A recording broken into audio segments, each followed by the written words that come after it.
요한계시록을 성도들이 어려워하고 힘들어하고 무서워해요. 그래서 자꾸 안 읽고 회피하니까 이단들이 독점해가지고 자기 마음대로 막 요리하고 멋대로 해석하잖아요. 어려운 책 아니에요.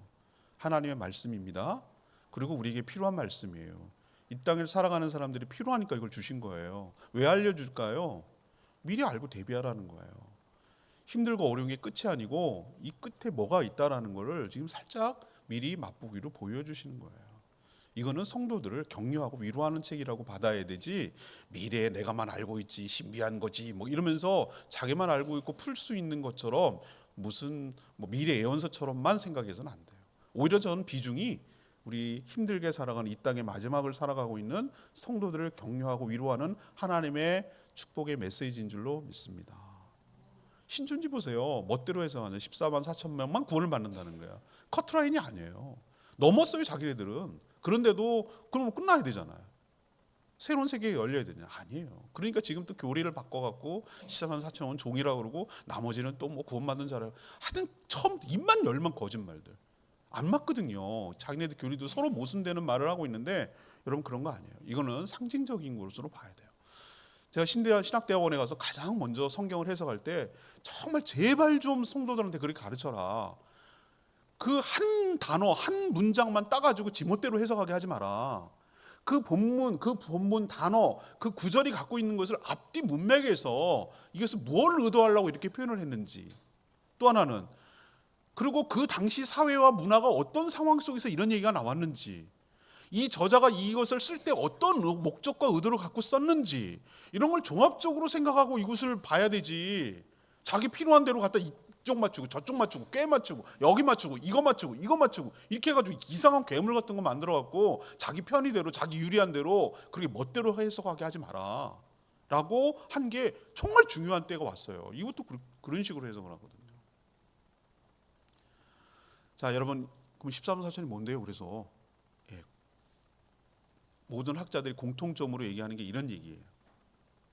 12는 구약에 구원받은 성도들을 지칭하고, 또 나머지 12는 신약에 구원받은 성도들을 곱한 것에다가 완전수 3이라는 완전수를 곱하니까 14만 4천이라는 게 나왔다는 것이고, 이 뒤에도 설명하지만 구원받은 모든 성도들을 지칭하는 말로 여러분은 받기를 바랍니다. 이상하게 해석하지 마시고. 자, 오늘 그게 중요한 게 아니고 하나님께서 그렇게 심판하는 와중에 새 시리즈가 나오거든요. 요한계시록 여러분 통독하신 분 알겠지만 새 은유가 나와요. 재앙이 나오는데 첫 번째는 인봉이 뭐냐면은 두루마리를 예수님이 어린 양을 하나씩 뗄 때마다 재앙이 일어나고요. 그게 인봉 재앙이라고 그래요. 두 번째 그 바로 바톤 터치해가지고 이어지는 게 나팔이에요. 나팔. 천사들 7천사가 나팔을 받았는데 하나씩 불 때마다 시그널이 신호탄이 돼가지고 또 막 재앙이 임하고, 그거 끝나자 최종적이고 완전한 재앙이 나오는데 대접은 뭘 담은 거잖아요. 그래서 땅에 쏟자 그냥 난리가 나는 거예요. 재앙이 나는 거, 심판이 임하는 거예요. 이 세 가지 시리즈인데 오늘 이 7장은 초반이에요. 초반 7개의 인봉이 끝나고 7 나팔이 시작되는 그 중간에 하나님께서 사도 요한을 통해서 앞으로 어떻게 최종적으로 이루어질 것이고 성도들이 어떤 상태가 될 것이고 하나님이 성도들을 어떻게 하시는지에 대해서 보여주고 있는 말씀이 오늘 7장이에요. 자, 오늘 말씀을 통해서 힘들게 살아가고 종말을 살아가는 여러분들에게도 하나님은 이 동일한 말씀으로 여러분들을 위로하고 격려하고 힘을 주고 있는 줄 믿습니다. 우리도 알고 나면은 두렵지 않잖아요. 모르니까 두렵잖아요. 근데 이렇게 될 걸 알고 나면 참을 수 있잖아요. 군인들 제대 날짜가 있으니까 참는 거예요. 맞죠? 예. 아기를 가져서 해산할 날짜가 있으니까 잘 견디고 참는 거예요. 그렇죠? 언제일지 몰라. 계속 있어야 되고 얼마 어떻게 참겠어요? 너 언제 제대할지 몰라. 그럼 어떻게 힘들게 참겠어요? 끝이 이렇고 끝난 다음에 이런 일이 있을 거야. 그러니까 참을 수가 있는 것이죠. 자, 오늘 첫 번째로 여러분에게 주신 메시지는 이겁니다. 표시한 성도들, 표시한 것이 뭔지를 좀 설명할게요. 표시한 성도들을 하나님께서 안전하게 지켜주시고 보호하여 주실 줄 믿습니다. 그게 첫 번째 알려주는 거예요. 우리에게. 인을 뗄 때마다 막 무서운 재앙이 전개돼요. 예를 들어 보세요. 6장에 인봉 재앙의 그 묘사가 되어 있거든요. 6장 12절 보세요. 여섯째 인을 뜰 때 큰 지진이 나고 해가 검은 털로 짠 상복같이 검어지고 달이 온통 핏빛같이 되고, 어우, 상상만 해도 무서워. 근데 13절, 하늘의 별들이 무화과 나무 태풍에 흔들려서 설익은 열매가 막 뚝뚝 떨어지는 것처럼 별들이 떨어진다는 거예요. 어우, 정말 무서워. 14절 진짜 무서운 말. 하늘이 두루마리가 말리는 것처럼 막 두루마리로 하늘이 말린대요. 산과 섬이 제자리에서 막 옮겨지고 난리가 난다는 거예요. 막 권력 있는 사람들이 굴 속에 숨어가지고 바위 틈에 숨어가지고 바위야 내한테 덮쳐다오, 하나님 얼굴 보는 게 너무 무섭다, 막 이렇게 할 거라는 거예요. 이거 재앙이에요. 그러면서 6장 17절에 뭐라고 그랬습니까? 그들의 진노에 큰 날이 이르렀으니 누가 능히 서리요, 이런 말이 나와. 이 말의 뜻은 뭡니까? 누가 감히 이런 재앙에 버텨낼 자가 있겠는가? 살아남을 자가 있겠는가? 아무도 없다, 그 얘기라는 거예요. 얼마나 무서우면. 실제로 무섭잖아요. 하늘이 두루마리로 말린다고? 상상도 못할 일이잖아요. 그러면 이런 재앙은 성도들은 제외될까? 아니에요. 임한다니까요, 똑같이. 그럼 누가, 성도들도 다 죽잖아. 그래서 하나님이 내린 조처가 뭔지 아세요? 하나님이 이런 무서운 심판을 내리기 전에 택한 백성들이 전부 다 구원받는 표시를 받을 때까지 이것을 잠시 유보하고 있어요. 그것이 1절에 나와. 1절 보세요. 7장 1절. 이 일 후에, 이 6가지 인봉재앙이 막 임한 후에 얘기해요. 내가 내 천사가 땅 내 모퉁이에 선 것을 봤는데 땅의 사방의 바람을 붙잡아 바람으로 하여금 땅에나 바다에나 각종 나무에 불지 못하게 한다고 그랬어요. 바람을 막을 수 있는 사람이 어딨냐고요. 바람을 막을 존재가 어딨냐고요. 바람을 붙든다고. 여러분 바람 붙들어 보셨어요? 바람을 어떻게 붙들어? 이건 하나님만 할 수 있는 영역이지. 근데 하나님께서 바람, 땅에나 바람이나 각종 나무에 불어서, 이거는 재앙의 바람이에요. 그 무서운 재앙이 임하지 않도록 하나님께서 붙들고 있다는 거예요. 유보시키고 있다는 거예요. 붙들고 아직 시행하지 못하도록 이렇게 잡고 있다는 거예요. 천사를 시켜서. 그럼 왜 그렇게 하시느냐? 왜 그렇게 하시냐? 3절 때문에 그래요. 3절. 우리 하나님의 종들의 이마에, 뭐죠? 이마에 인치기까지 땅이나 바다나 나무들을 해하지 말라고 그랬어요. 언제까지? 하나님의 종들의 이마에 인칠 때까지, 도장 찍을 때까지 그 심판을 유보하고 있는 거예요. 기다리는 거예요. 좀 잠시 미루는 거예요. 인이 뭔데요? 도장 인자 쓰잖아요. 인장 찍는다고 그러잖아요. 제가 말씀드렸잖아요. 옛날에는 여러분 서부 영화 같은 데 보면 오케이 목장의 결투 뭐 이런 거 보면은 거기 방목하고 소들 많이 키우잖아요. 그러면 소를 갖다가 막 섞여서 방목하는데 누구 손지 어떻게 할 거예요? 그래서 옛날에는 참 무식한 방법을 썼어요. 어떻게 했습니까? 불도장을 만들어 가지고 불로 이렇게 금속을 지져 가지고 그 소에다가 푹 찍었다니까요. 일종의 흉터를 내는 거예요. 추노라는 옛날에 드라마 보셨어요? 드라마 좋아하시는 분 막 드라마 보잖아요. 그거 보면은 도망친 노예를 잡는 것이 추노예요. 근데 도망친 노예는 또 도망치지 못하게 하려고, 이 사람은 도망친 노예예요 라는 것을 의미하고 세상에 얼굴에다가 찍었어요. 불도장을. 남자는 노, 여자는 비. 그래서 노비예요. 여기다 노자를 찍었다니까요. 그거는 얘는 노비인데, 종인데 도망친 경력이 있는, 조심해, 얘 도망칠 수 있어, 이거예요. 얼마나 잔인해. 얼굴에다 도장을 찍으니까. 요즘 소는 행복해요. 기골이 했거든. 바코드로 해가지고 기골이. 1,000만 원짜리 소가, 황소가 돌아다녀요. 링에서 링. 도장 안 찍어요. 그러면 성도들한테 여기다 그걸 찍는다고? 뭐 한다고? 아니에요. 아니라고요. 그 인장을 내가 뭔지를 설명해 줄 거예요. 자, 그러면 여기서 중요한 건 뭐냐면은 하나님의 종들의 뭔가 표시가 날 때까지는 심판이 뭐 한다는 거예요? 유보된다. 유보된다. 그러면은 뭘 새기는지 여러분 뒤로 좀 가보겠습니다. 14장 1절을 가보세요. 14장 1절. 여러분 14장 1절에 그 이마에 뭘 찍는지가 나와요. 413쪽 14장 1절이에요. 또 내가 보라, 어린 양이 시온산에 섰고 그와 함께 14만 4천이 서 있는데, 여기 맞잖아요. 또 14만 4천 나오잖아요. 그들의 이마에는 어린 양의 이름과 그 아버지의 이름을 쓴 것이 있더라. 뭘 썼는지 알겠죠? 어린 양의 이름, 예수 그리스도. 그의 아버지 하나님의 이름이 써졌다는 거예요. 여러분 이름 써졌어요? 아니에요. 그러면은 미국 사람 영어 쓰는 사람 영어로 쓰고 우리나라 사람 한글로 쓰고 하나님, 예수님 이렇게 쓴다고요? 넌센스예요, 넌센스. 이것도 상징이에요. 예수 그리스도를 믿는 자, 곧 영접하는 자는 믿는 자입니다. 영접하는 것이 믿는 것입니다. 하나님의 자녀가 되는 특권, 권세를 주신 줄 믿습니다.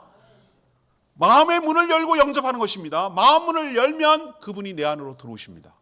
예수님이 들어오십니다. 예수님은 한 분이고 몸이 있는데 어떻게 모든 성도들에게 다 들어가고 있어요? 예수님의 영이신 성령님이 우리 안에 들어오시는 줄로 믿습니다. 그게 신약의 핵심인 마음의 할례라고 표현했어요. 마음의 할례. 구약에는 육신의 할례지만 신약에는 마음의 할례라고 그랬어요. 한 번 들어오신 성령님은 떠나지 않는 줄 믿습니다. 우리가 믿을 때 받은 성령이 바로 이마의 표시고 여기 나오는 구원받은 자의 인이고 하나님의 도장인 줄로 믿습니다. 그게 구원의 보증이에요. 그게 보증. 우리도 뭐 연세할 때 보증금 내라고 그러잖아요. 뭐 보증서라고 그러잖아요. 그게 구원의 보증이에요. 그 보증이란 걸 여기서 어떻게 할 수 있는가? 이마에 표시가 난 사람은 하나님께서 유보시키잖아요. 이마에 표시난 사람이 수가 차기까지 14만 4천이 어느 수인지는 몰라요. 그건 하나님이 정한 숫자니까 우리는 몰라요. 그러나 그 구원의 숫자가 차기까지 하나님이 심판을 유보시키기 때문에 구원받을 자들이 살아남게 될 줄로 믿습니다. 왜 하나님이 지금이라도 심판을 쳐야죠. 이렇게 세상이 타락하고 죄악에 관영한 세상을 어찌 두고 보냔 말이에요. 이유는 딱 한 가지밖에 없어요. 아직 구원받을 자가 남아있거든. 그 역할을 우리가 하라는 거예요.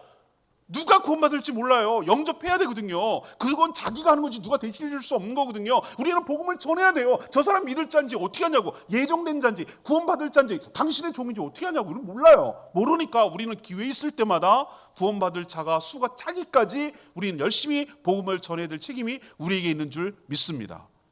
왜 안 망하냐고요? 왜 말세인데도 놔두냐고요? 왜 저렇게 죄악이 가득한 데 놔두냐고요? 한 명이라도 놓치지 않으려고.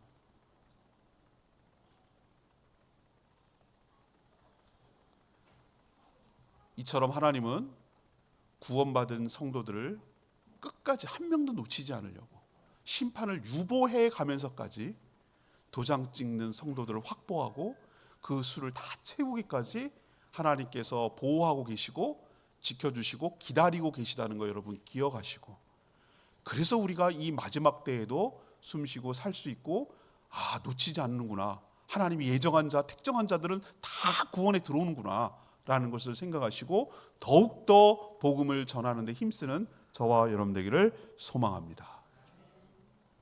두 번째, 이 말세에 살아갈 수 있는 것은 뭐냐면 하나님을 지금도 경배하며 예배할 수 있도록 공동체로 불러주신 하나님 은혜 때문에 살 수가 있는 것이에요. 구원받은 성도들 어떻게 하고 있습니까? 9절 보세요. 9절. 이후에 내가 보니 각 나라와 족속과 백성과 방언에서 아무도 능히 셀 수 없는 큰 무리가 흰 옷을 입고 종의 손에 종료가지를 들고 보호자과 어린 양에 서서 찬양했다고 그랬어요. 여기서 보면 알 수 있죠. 14만 4천이라고 했습니까? 아니요. 셀 수 없는 큰 무리라고 그랬잖아요. 구원받은 자가 나오잖아요.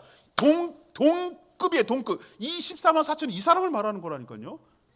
여기서 보면은 제한이 없어요. 각 나라, 족속, 백석, 방언. 이 얘기는 뭐냐면은 하나님이 제한을 두지 않는다는 거예요. 넌 돼, 넌 안 돼, 넌 이스라엘은 돼, 유럽 사람 백인은 돼. 그게 아니란 말이에요.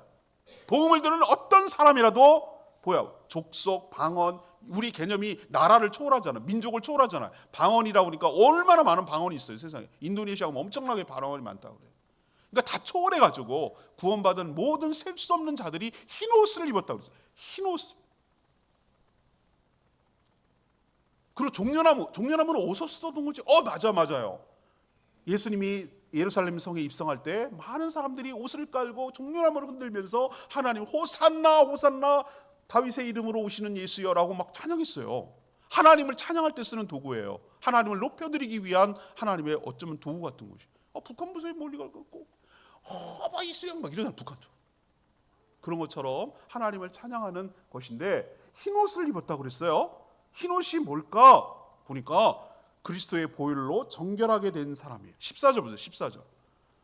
이 사람들은 어디서 왔습니까? 13절에 물어요, 장로가. 이 흰 옷 입은 사람들은 누구며 어디서 왔습니까? 라고 묻자 사도 요한이 대답을 못해요. 그러니까 그 장로가 자기가 묻고 자기가 대답을 해요. 14절에 뭐라 하면 내 주여 당신이 압니다 라고 하니까 그가 나한테 말하기를 이 사람들은 큰 환난에서 나오는 자들인데 어린 양의 피에 그 옷을 씻어 희게 하였느니라. 아멘입니까? 여기서 이것도 상징인 거 알겠죠? 피로 씻었는데 어떻게 하얗냐고요. 피로 씻으면 빨개야지. 이거는 그렇지 않다는 거잖아요. 이건 상징이잖아요.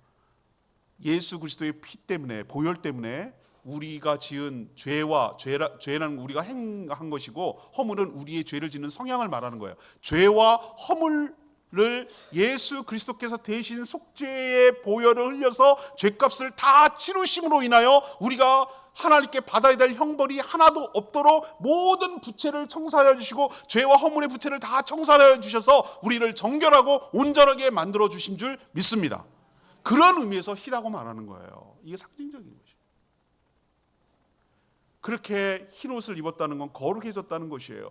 옷을 걸쳐 입었잖아요. 우리도 가운 입잖아요. 성가대 할 때 가운 입고 의사 할 때 가운 입고 저도 성례를 집회할 때 가운 입잖아요. 가운은 그 사람을 가리는 거예요. 흰 옷을 입었는 게 왜 그런가? 속은 그렇지 않아요.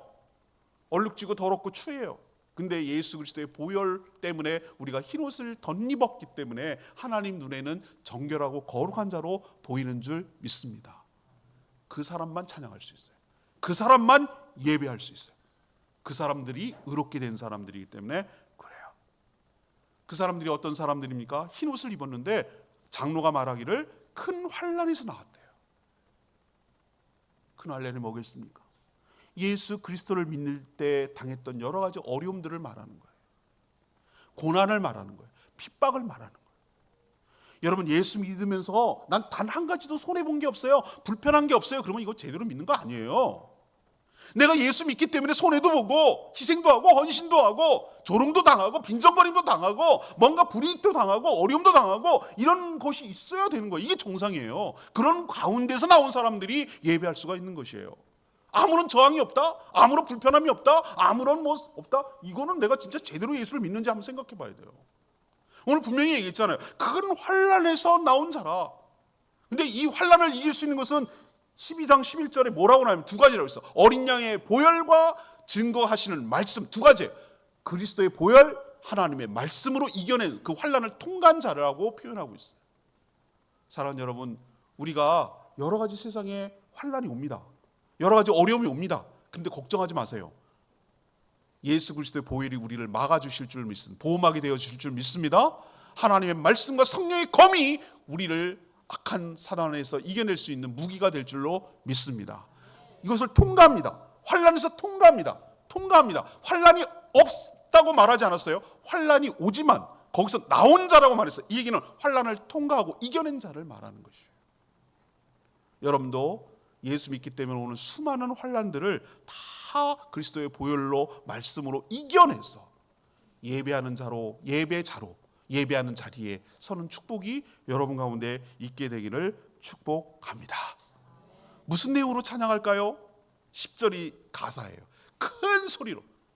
저는 오늘 늘 할 때마다 나 혼자 찬양하는 것 같아서 어떨 때는 좀 예배를 나 혼자 드리는 것 같아요. 여러분 자기가 할 수 있는 맥시멈 레벨로 최대한도 할 수 있을 만큼의 최고로 하나님께 정성을 내서 온 힘을 다하고 하나님을 그렇게 찬양해야 될 줄 믿습니다. 부어져. 여러분 지금 에너지의 10%도 안 쓰시는 것 같아요. 하나님 앞에 보좌 앞에 계신 하나님이 딱 내 눈에 보여요. 보좌 앞에 계신 하나님과 그 옆에 어린 양이 내 눈에 보이고 있어. 천상에서. 여러분 그러면 이런 태도로 예배드릴 수 없어요. 큰 소리로 막 온몸이 다 거기에 들어가가지고 목소리가 나인 것처럼 목소리 그 하나가 찬양하는 것이 나의 혼이 담기고 나의 다 담긴 것처럼 찬양을 드려야 돼요. 얼마나 감사하고 영광스럽고 내가 이 자리에 있다는 게 얼마나 감사하고 내가 감히 어린 양 하나님과 하나님을 보면서 어린 양을 보면서 찬양할 수 있다라는 사실 자체가 영광스럽고 이 특권이고 축복인 것을 깨달으면 여러분 그렇게 시원찮게 즐기면서 들으면서 그렇게 할 수가 없어요. 우리 예배 태도가 좀 달라져야 될 줄 믿습니다. 오늘 10절에 뭐라고 그랬어요? 큰 소리로 외쳐 이르되, 큰 소리로 외쳐. 가사가 뭐예요? 구원하심이 보좌에 앉으신 우리 하나님과 어린 양에게 있도다. 설교 끝나고 부를 찬양이 비전이란 찬양이, 구원하심이 보좌에 앉으신 우리 하나님과 어린 양께 있도다. 아멘입니까? 이걸 찬양하는 거예요. 새벽부터 우리 전도합시다. 예수 믿으세요. 그런 찬양할 필요 없어요. 거긴 다 구원받은 사람들. 오로지 하나님의 어떠하심에 대해서 찬양하게 될 줄 믿습니다. 하나님이 베풀어 주신 구원의 은총, 하나님께 영광과 감사와 찬양을 돌리게 될 줄 믿습니다. 구원하심이 오직 예수 그리스도께 있도다. 그분 때문에 우리가 여기에 있도다. 모든 공을 하나님께 돌리고 어린 양께 돌리고 찬양하죠. 구원받은 자가 이렇게 셀 수 없는 자들이 천사에서 찬양을 하자 12절에 보세요. 10절에 11절에 뭐냐면 천사들, 보좌의 장로들, 내 생물들이 그 주위에 있다가 거기에 화답하는 거예요. 맞장구 쳐주는 거예요. 뭐라고 합니까? 12절에 그게 가사예요. 찬양. 아멘. 찬송과 영광과 지혜와 감사와 존귀와 영광과 힘이 우리 하나님께 세세토록 있을지어다. 이게 천상의 예배 모습이에요. 우리가 드리게 될 예배의 모습이라고. 뭐 하겠어요? 천상에서? 전도하겠어요? 뭐 하겠어요? 예배 드린다고요. 예배예요. 이 자리에 있다는 거, 하나님께 예배 드릴 수 있다는 자리에 있다는 거, 그 무리에 속했다는 거, 이건 뭘 의미하는가? 예수 그리스도의 보혈로 의롭게 된 것이고 큰 환난에서 이긴 자들이고 그 모든 것들을 통과한 자들만이 하나님을 예배할 수 있게 될 줄로 믿습니다. 이게 나라고요. 이게 나가 거기 속해 있는 거예요. 종려함을 들고 흰 옷을 입은 내 모습을 상상하세요. 큰 무리 중에 내가 거기 들어있는 거예요.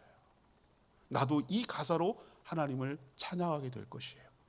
근데 제가 이 요한계시록을 하면서 왜 자꾸 이걸 미래형으로만 하냐, 미래 죽어갖고, 아니요, 이거를 현재형으로 합시다. 예수 믿고 구원받은 것은 이미 천국을 소유하고 천국에서 살고 있는 줄로 믿습니다. 죽어서 천국이 아니라 이미 천국을 소유하고 하나님의 은혜 가운데 살고 있기 때문에 나는 이미 이 무리에 들어가 있는 자인 줄 믿습니다. 지금부터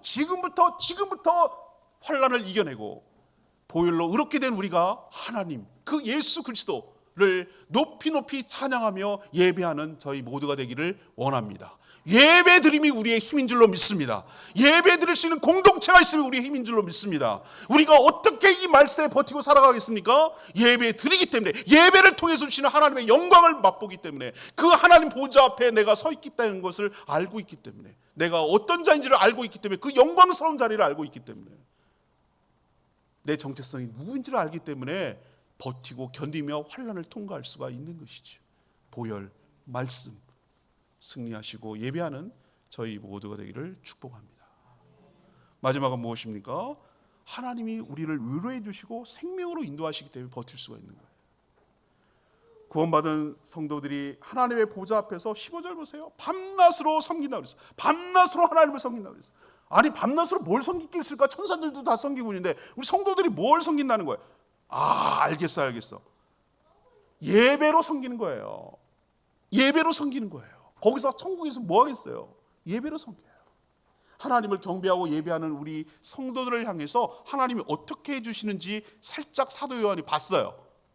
15절 끝에 뭐라고 합니까? 보좌에 앉으시니가 하나님이에요. 보좌에 앉으신 하나님이에요. 그들 위해, 그들이 누굽니까? 하나님을 밤낮으로 섬기는 자들, 성전에서 밤낮으로 하나님을 섬기는 자들, 그 자들 위에 뭘 쳐준다고요? 장막을 치신다고. 장막이 뭐겠어요? 이것도 역시 상징이에요.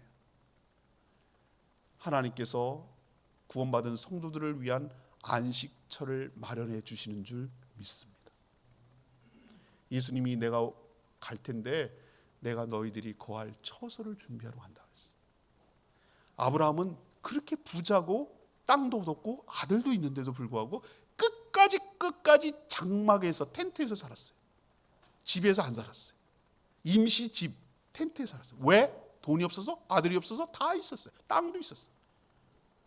히브리서 11장 믿음장에서 아브라함 그런 독특한 표현을 뭐라고 그의 믿음을 이렇게 표현하고 해석하고 있어요.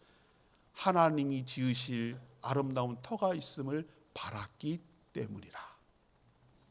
천국이에요. 사람이 짓는 거 말고 하나님이 나를 위해서 준비할 안식처, 거할 처소를 하나님이 예비해 주실 것을 믿었기 때문에 이 땅에 살아가는 동안 끝까지 장막에서 지냈던 것이에요. 그걸 실현되는 것을 우리 표현되고 있어요. 실현되는 것을 여기서 보고 있는 거예요. 사랑하는 여러분, 집 걱정하지 마세요. 몇 평이냐고 걱정하지 마세요. 하나님께서 이 땅에 집과는 비교도 안 될 여러분이 거할 처소를 이미 마련해 놓고 준비해 놓고 지어 주실 줄 믿습니다. 그게 안식처예요. 그리고 또 주시는 것이 있어요. 16절 보세요. 그들이 다시는 줄이지도 아니하고 목마르지도 아니하고 해나 아무 뜨거운 기분이 상하지 못하도록 지켜 보호하여 주실 줄 믿습니다. 우리의 결핍, 우리의 굶주림, 우리의 목마름 채워주시고, 해라는 것은 여기서 우리를 상하게 하는 여러 가지 대표의 상징적인 것이에요. 우리를 압박하고 우리를 고통스럽게 하고 우리를 힘들게 하고, 그게 질병이 됐든 그게 이별이 됐든 관계가 됐든 재정이 됐든 뭐가 됐든 간에 우리를 괴롭히고 압박하는 그 해가 상하지 못하도록, 다시는 굶주림도 다시는 목마름도 없도록, 허덕임이 없도록, 늘 결핍이 없도록, 부족함이 없도록 하나님께서 충분히 채워 주실 줄 믿습니다. 이게 성도들이 하나님께서 해주시는 좋지 않은 방법이에요. 그럼 마지막에 해준 게 17절, 보호자에 계신 어린 양이 그들의 목자가 되어주신대. 어머, 난 이것도 너무 감사해. 얼마나 우리는 대통령 선거하면서 얼마나 많은 기대했다가 실망에 처하고 합니까? 뭘 사람에게 자꾸 기대하고 그러세요? 사람에게? 예수님이 우리의 목자가 되어주셔야 우리의 삶의 문제가 해결될 줄로 믿습니다. 안 돼요, 안 돼. 왜 여기다 희망을 거냐고요. 주님이 나의 친히 목자가 되어 나를 이끌어 가시는 분이 되어야 돼. 이건 또 상징이에요. 우리를 이끌어 가시고 인도해 주시는 분. 그분이 어디로 인도합니까? 생명수 샘으로 인도하여 주시는 줄 믿습니다. 생명수 샘도 상징이에요. 우리가 영생을 누리도록 하고 우리의 생명이 충만하도록 하는, 에덴 동산에서 처음 만들었고 요한계시록에서 다시 한번 실현되고 완성된 그 생명수 샘, 우리의 결핍이 없고 완전한 샘, 우리를 갖다가 건강하고 우리가 완전하고 우리가 행복하고 우리가 죽지 않냐고 그렇게 살아갈 수 있도록 하는 그 샘, 생명수 샘으로 우리를 인도하여 주십니다. 그래서 우리가 영생을 누리며 살게 될 것입니다. 그리고 17절 마지막에 뭐라 합니까? 하나님께서 친히 그 성도들의 눈에서 모든 눈물을 씻어 주실 것입니다. 이 말을 딱 듣는 순간 제가 그림으로 그렸어요. 영상으로 한번 생각해 봤어요. 얼마나 위로가 될까? 우리가 얼마나 살아가면서 흘리는 눈물이 너무 많잖아요. 속상해서, 분통해서, 억울해서, 힘들어서 눈을 흘리는 눈물이 얼마나 많아. 생각하면 막 주마등처럼 여러분 막 쫙 흐르잖아요.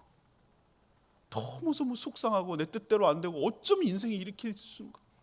어쩌면 저 사람은 나한테 저럴 수가 있을까? 왜 이렇게 내 뜻대로 안 되고 어려움이 있을까? 왜 이렇게 아플까? 왜 이렇게 결핍되어 있을까? 왜 저 사람 저렇게 나를 힘들게 할까? 수많은 여러 이유 때문에 눈물을 흘린다고. 근데 딴 사람도 아니고 하나님께서 친히 내 눈에서 모든이라고 했어요. 모든, 어떤 종류의 눈물이든지 닦아주시는 거예요. 그 말은 아유 눈물 흘리네, 콕콕콕콕 휴지, 이게 아니잖아요. 내가 너를 알지. 너가 왜 그렇게 눈물을 흘렸는지 내가 알고 있다는 거예요. 그래서 하시는 말씀이 다시는 내 눈물에서 눈물을 안 나게 할게.